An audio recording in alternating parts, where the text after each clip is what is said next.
ayo kulaba omulimu wawe gutuuse biki ebikolebwayo. President agamba amakolero nga gano bwe gatandikibwawo gabana Uganda emirimu wabula ng'ekisinga obukulu bana Uganda abenyigira mu mulimu gw'okulima emmwanyi bwe baba basobola okubanga ate basobola okwekolera kaawa owaabwe ate kibaako we kiteeka bana Uganda n'eggwanga lyonna. Emboozi ngireese.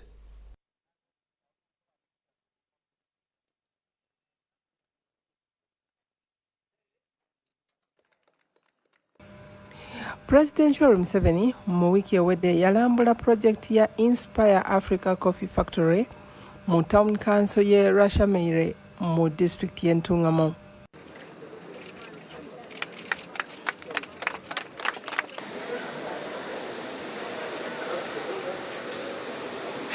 Okuva mu mwaka gwa 2023 gavumenti ezze evujjirira ennima n'ennongoosa y'ekirime ky'emmwanyi ng'eyita mu kitongole ekikwasaganya okusiga ssente mu kirime ky'emmwanyi Coffee Investment Consortium Uganda okwongera ku bungi bw'emmwanyi ezitundibwa wabweru w'eggwanga wamu ne ssente ezivaamu nga kw'otadde n'okubangawo emirimu eri bannansi n'okutumbula ebbeeyi y'emmwanyi eri omulimi asookerwako.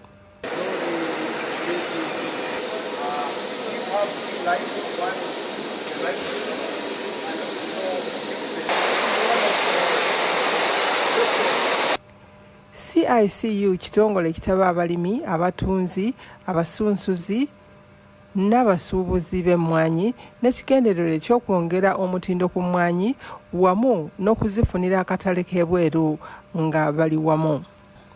Mu mwaka gw'ebyensimbi 2023-2024 gavumenti ya Uganda yateekawo ssente ng'eyita mu ofiisi ya Science, Technology ne Innovation mu ofiisi ya President nga zino zakozesebwa okutandikawo ekibangirizi ky'ekkolero lya kaawa ery'omulembe e Rashameire mu disitulikiti y'e Ntungamo. Okuzimba ekibangirizi kino kwatandika mu Oktoba w'omwaka 2023 era nga kati kikutte ebitundu nga 60 ku 100 nga kisuubirwa nti mu Disemba w'omwaka guno 2024 kijja kuba kijjiddwako engalo. Africa will move together. We are starting here, but this message will spread. But we are going to go to other products within Uganda. We have dealt with the milk. We are now dealing with the coffee. We are going to deal with the bananas. We are going to deal with the minerals. We are going to deal all the sectors. That's why within Uganda, but also we think Uganda will act as an example to the rest of Africa, so that Africa wakes up. Okutwalira wamu kaawa ayongeddwako omutindo asuubirwa okwongera ku ssente ezifunibwa mu kumutunda okuva ku kawumbi ka $1 okutuuka ku buwumbi 4 obwa $. Mu kulambula ng'atuuse Rashameire, President yali musanyufu n'omulimu ogukoleddwa. For a very good coffee type, I may get $2.5 per kilo. But with some type of processing, you can go up to even $40 for the same kilo, for which I got 2.5. But even if you are to get $25, it will be much better than me just getting $2.5. Omukulembeze yagamba nti gavumenti egenda kuwaayo ebyetaagisa okumaliriza fakitole eyo era n'ayongerako nti eyo yegenda okuba entandikwa Chapter 1 mu kugatta omutindo ku kaawa mu ggwanga nga bonna bakolera wamu. President yalabula abo batiisatiisa abalimi b'emmwanyi nti bakikomye nga omukono gw'amateeka omuwanvu tegunnabakwatako. It has been bleeding for a long time. Has been bleeding because we get very low value for our products, and the bigger value is taken by foreign groups. Global value of the coffee business is $460 billion. Out of the $460 billion, the coffee producing countries of the world, of Africa, of Asia, of Latin America. All of them together only take $25 billion. Yasaba abatuuze b'entungamo okwegatta bakolere wamu ne mwami Tugume ekkolero eryo lisobole okubagasa n'okugasa eggwanga lyonna okutwalira wamu. You do not only get less money, but you also lose jobs, because those jobs are done by other people. The roasting, the grinding, the packaging, the transporting, all those are job levels that are now taken by other people. Kululwe Dr. Monica Musenero nga ye Minister wa Science ne Technology yabaza President olw'okufisaawo akadde n'agenda okulambula factory eyo. Your Excellency, I just want to say I am doing the work you sent me to do. And I hope that after here you'll give me feedback, give me more guidance so that we can take our nation to the quantitative leap. Mwami Tugume Nelson ngono ye Director wa Inspire Africa Coffee Group yebaza President olw'okumukkiririzaamu wamu n'abalimi b'emmwanyi abalala yadde ng'okuzimba factory ya kaawa kyali kirooto ekyalinga ekitasoboka. Actually, we did not have anything, but you believed in us. And that's why I want to ask my fellow farmers to clap for you and Mama Janet to have believed in this dream. A dream that seemed to be impossible, a dream that seemed to be not be done by African people, by local people like us. But Your Excellency, you believe the dream. Yasuubiza ab'entungamo nti projekiti ng'etandise be bajja okusooka okufunamu ng'abaana baabwe bafuna emirimu n'okutunda ebyamaguzi byabwe ng'ebirime n'obuweereza eri abakozi. Your Excellency, this disruption, we are seeing it because it's happening. My Honourable Minister of Finance calls it huge. Your Excellency, on this African Renaissance, we've consulted and gone to several books. And we've agreed that we can be on your journey because you've already supported us, that's no doubt, that we lead the African Renaissance to bring $5 billion into this economy. $4 billion coming from the coffee sales and $1 billion coming from coffee tourism.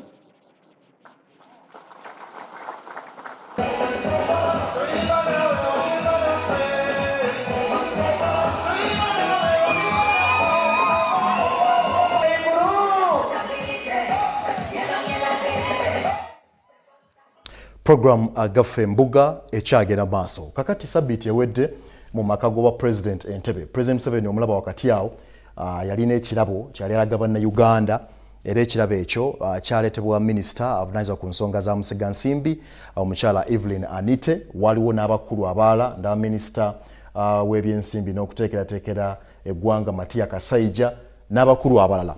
Kakati ekirabo ekyo baakikwasa eggwanga Uganda mu nteekateeka yali mu Abu Dhabi era nga Uganda yakwata ekifo ekisooka okuba mu mawanga ku ssemazinga Africa ng'eggwanga erikyasinze okuba eryetengeredde eggwanga ly'osobola okusigamu ensimbi ate n'ofunamu amakungula. Evelyn Anite, Minister, yebaza President Museveni olw'amaanyi g'ataddewo okulaba nga ate agenda mu maaso n'okuba nga akoowoola abasigansimbi ate n'amawanga amalala agajja n'enteekateeka ey'okukulaakulanya eggwanga Uganda okwaba na Uganda emirimu okujja okusiga kuno n'ekigendererwa ekyokulaba nga ate Uganda esenvula. Kakati guno omulundi gwakubiri nga Uganda efuna ekirabo ekifaanako bwe kiti era President olwakimukwasa bw'atyo n'akiraga eggwanga era akabonero akalaga nti ddala Uganda esiimibwa ate aliyo abantu bangi abagenda maaso n'okuba nga beetegereza emirimu egy'enjawulo egikolebwa mu ggwanga Uganda. Sabbiiti ewedde ensi yonna okusingira ddala eggwanga lya Iran lyagwamu enkyukwe oluvannyuma lw'okufuna amawulire okuvibwako abadde President w'eggwanga lya Iran omukulu Ibrahim Raisi. Okusinziira ku mawulire okuva mu nsonda ez'enjawulo galaga nti omukulembeze ono kati omugenzi Ibrahim Raisi yali atambulira mu nnyonyi kika kya namunkaaga wabula olw'embeera y'obudde yaliwo mu bbanga awo ng'ennyonyi nga batambula ennyonyi yagwa kabenje era pulezidenti yasobola kuwona. Pulezidenti wa Uganda Yoweri Kaguta Museveni yavuddeyo sabiiti ewedde n'amukungubagira ate n'amwogerako ng'omukulembeze abadde empagi ey'amaanyi mu kugatta amawanga agatali gamu. President amwogerako nti bwe yakyalako wano mu ggwanga gwe mwaka oguwedde yasobola n'okukyalako ku muzikiti gwa Kampala mukadde. Ekyo kyonna kikulaga omuntu yali ayagala eggwanga Uganda. Ebbanga President Museveni lyamanyidde President ono kakati omugenzi Ibrahim Raisi si ddene nnyo wabula era nga President Museveni aludde mu byobufuzi by'eggwanga Uganda ate ne mu nsi yonna okutwaliza awamu omukulembeze ono amumanyi ng'omuntu adayagala okulaakulanya ensi ye ng'akolagana n'amawanga amalala.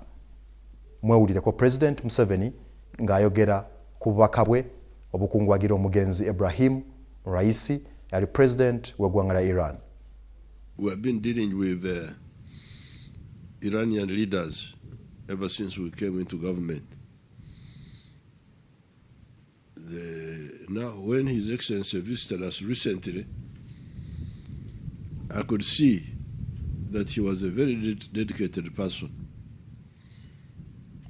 but also a unifier. You remember we finished our meetings at Entebbe quite late, but he insisted to go at night to visit the projects which Iran had done here in the suburbs. And he went when it was already dark. Then from there, he went to the mosque, the old Kampala mosque. He's a Shia, but he went to the mosque of the Sunnis. And while there, he found our own, because for us we don't believe in sectarianism,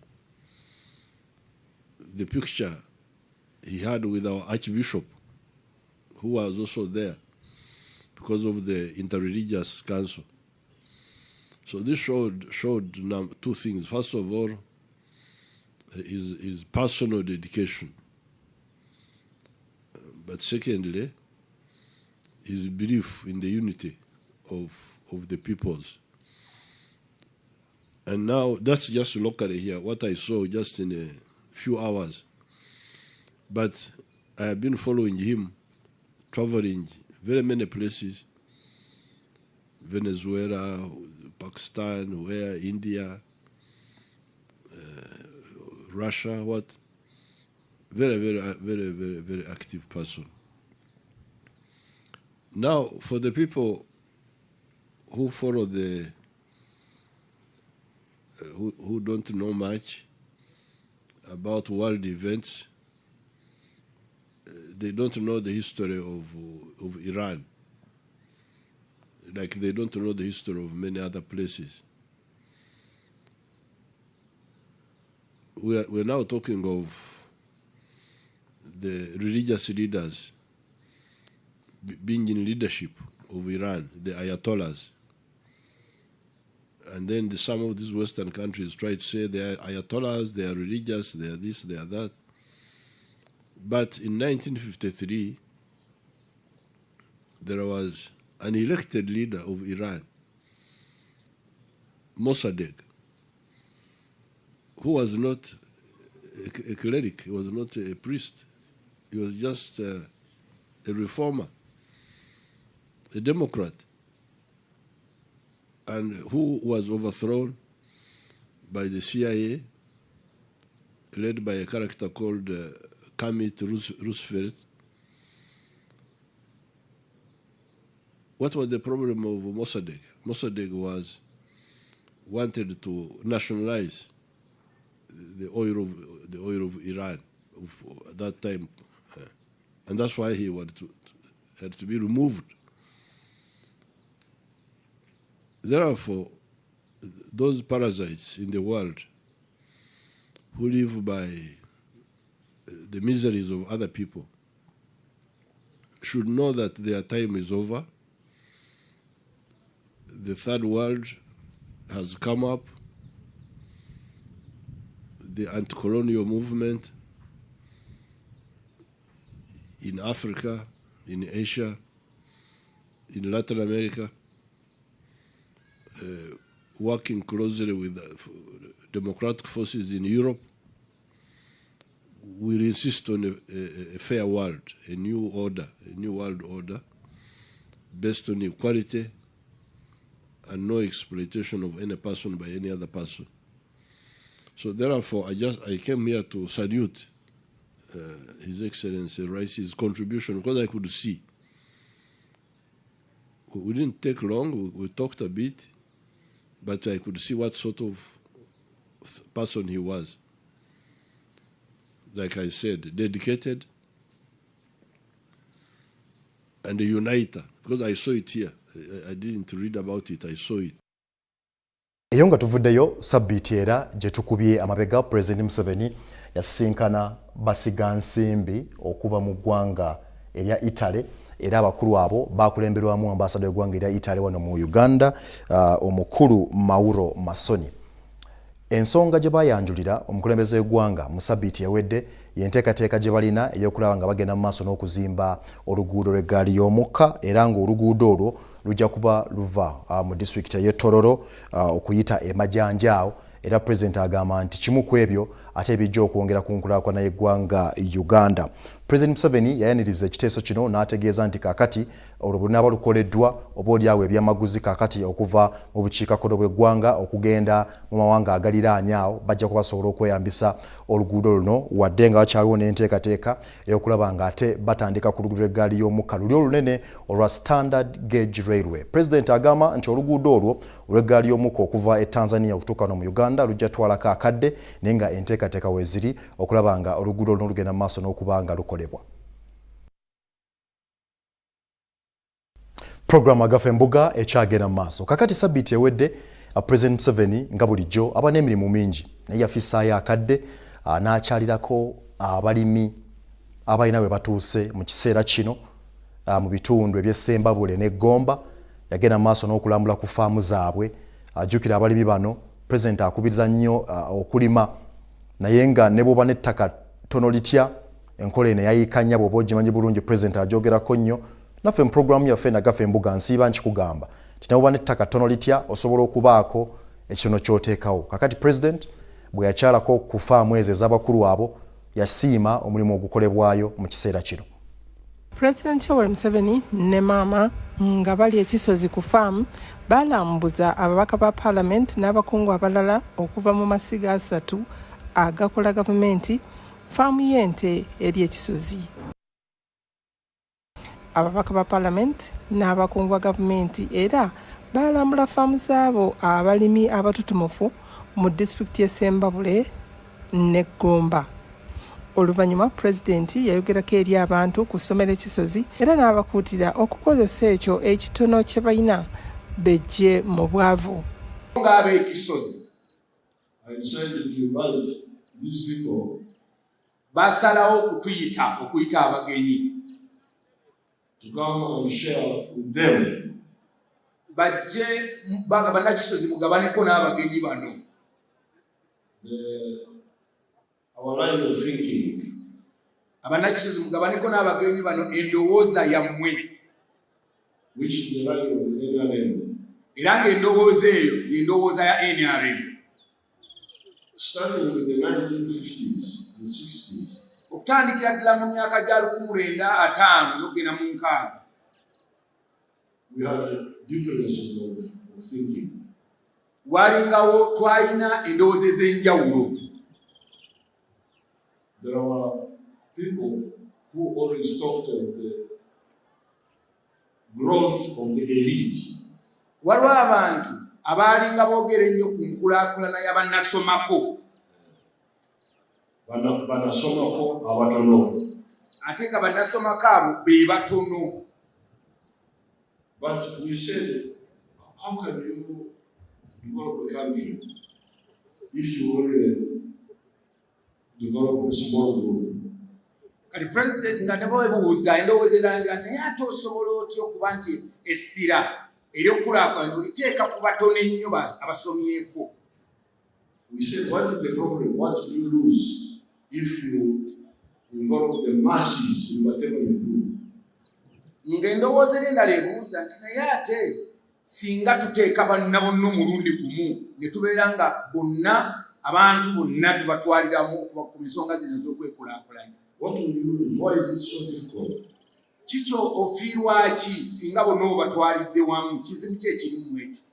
But there's somebody who told me, a few young boy, you are dreaming. Naye omusajja omu n'amugamba nti muvubuka osaaga oli mu kuloota buloosi. So you see my fingers. N'amugamba olaba engalo zange zino. They are not the same height. Engalo zino nga bw'ozitulira zonna tezenkana buwanvu. There are the tall ones and the short ones. Mulimu empanvu, mulimu n'ennyimpi. And that's how nature is. Era n'amutegeeza nti nga bw'olaba engalo zino n'abantu bwe balina okubeera. Some must be short, others must be tall. Abamu balina okuba bampi mu byenfuna, abalala nga bawanvu mu byenfuna. In other words, mu ngeri endala some must be poor, some must be rich. Nategeeza nti abamu balina okuba baavu, abalala balina okuba bagaggwa. Nga bw'olaba engalo bwe zaakula. For us to say no. Abamu ku balimi n'abalunzi abasobola okuwa obujulizi bagamba bwe bati. 20 liters. Ate ng'eridde siringi mutwalo. When you have spent over 10,000 on one cow, yet it has given you 20 liters. Ekiseera ekyamba tetwagatunanga siringi 5 bw'obalamu ng'olaba tofuna. Back then, people would give them 500 shillings. When I did my calculation back then, it was not beneficial, Your Excellency. I started getting farming with calculations, Your Excellency. N'entandika okubreedinga okufuna ente ezinampa lita waaki 3 oba 4. I started changing, breeding cows that would give me at least 30 to 40 liters of milk a day. Abaaliwo mu kiseera ekyo tebasooka kitegeera mangu nga bagamba tebijja kusoboka. Those who were there at that time were challenging me that it will not be easy. Naye lwa message yo, because of your good message, Your Excellency, kyasoboka kubanga nasalawo ente kuziteeka mu biyumba. I became persistent, and from your message, I brought all the cows to a shelter, one shed. Zero grazing, Your Excellency. Nti ente bw'ogirundira mu kiyumba eyo ejja kusobola byeridde ojja kusobola bijjamu amata agamala nga tekwesezza maanyi kutambula eyo. Ate n'endwadde kubanga abantu bamuno baali batya nnyo ente enzungu zitambuza. Your Excellency, from zero grazing, I was able to keep my cows in one place. It would be easier for me to feed what I would feed them. I would be certain that it's what I would get. Also, these cows that are kept in one place, you don't graze them, they don't move for a long distance, therefore they don't get diseases, and I would be able to manage them ably, Your Excellency. Kati tulina ente 10 nga tuzirundira ku eka ng'emu ne tuzirimira omuddo ku eka nga 3. Your Excellency, I have over 100 cows, 100 Frisian cows for dairy on 1 acre. I also have another acre for hay, another 30 acres, Your Excellency, pardon me, for hay. So kati enyingiza yange y'amatanzi embala mwaka tufuna emitwalo mu nte ze tukama ente 5 etuzivuna litalo 15,000. You milk 50 cows. Each cow you get how much? 30 liters. Each cow, Your Excellency, he gets 30 liters of milk from each cow of the 50 cows he milks every day. Buli lunaku gw'okama.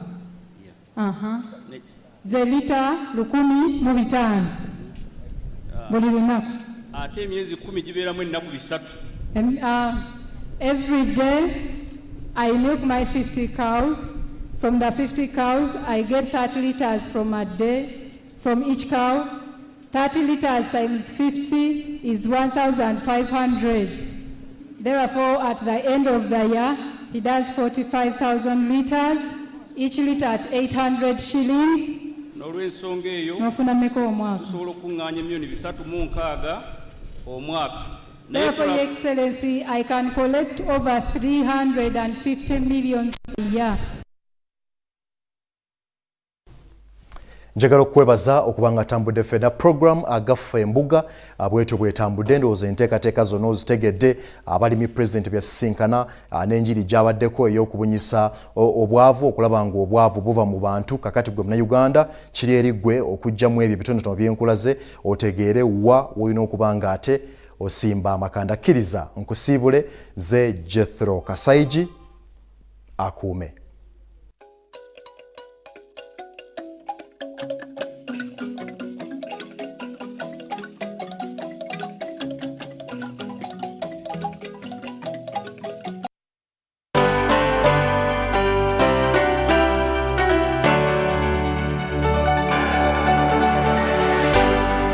UBC, inspiring Uganda.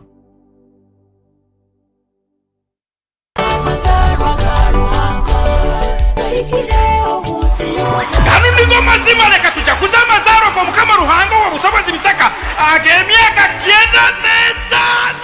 95 omukama ruhango wa busobozi bisaka akazaro 11 kwa mukaga tukweto kwa tuhaise orukumi rwenda 3 kitoma kiboizi aho bujuni obona jaguza mazaro ake